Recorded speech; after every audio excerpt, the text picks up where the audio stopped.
Vexthul the Blood Reaper had earned his name across 17 star systems.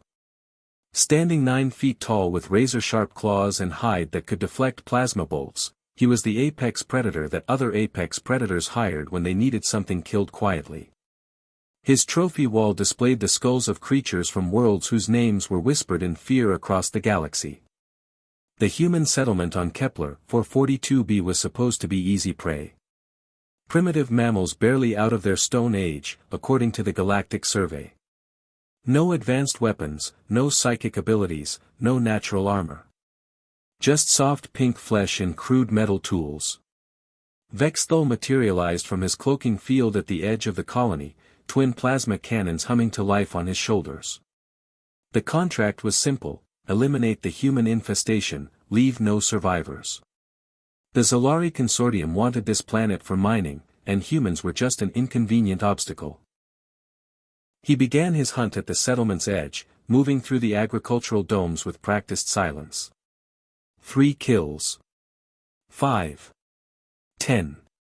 The humans died quickly, confused sounds escaping their throats before his claws found their mark. Child's play. Then he heard it, a sound that made his predatory instincts freeze mid-strike. Not the death cry of prey, but something far more primal. Something that spoke to the deepest part of his hunter's brain and screamed danger. It was the roar of a human male, but not the roar of dying prey. This was the sound of a creature whose offspring had been threatened. Through the settlement's central hub, Vexthul saw him, a human male, average height, wearing work clothes stained with something that wasn't his own blood. In his arms, the hunter could see the still form of a small human, a juvenile.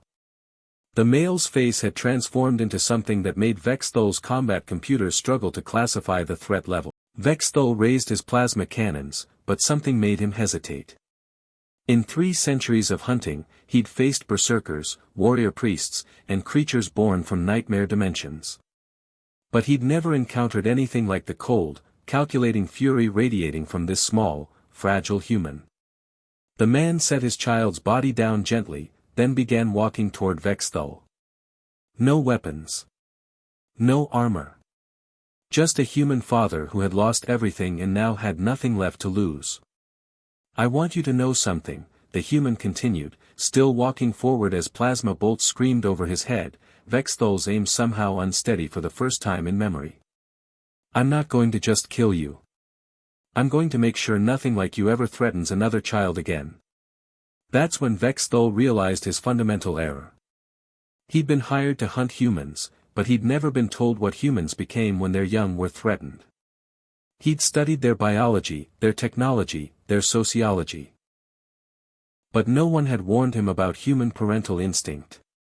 The creature approaching him was no longer quite human.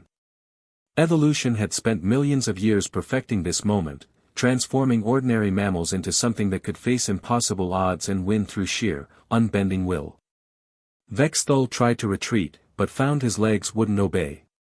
Some primitive part of his brain, older than civilization, recognized what was coming toward him and shut down everything but his most basic survival functions. The last thing the galaxy's deadliest hunter saw was the face of a father who had already decided that his own survival was irrelevant.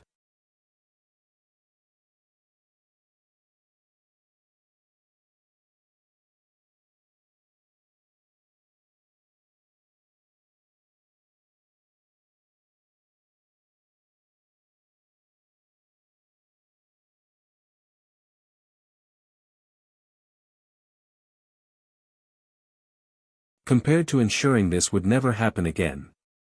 When the Zolari Consortium sent their cleanup crew 3 days later, they found Vexthul's body crucified on his own weapons, and a simple message carved into the settlement's main building: the children of this world are under our protection.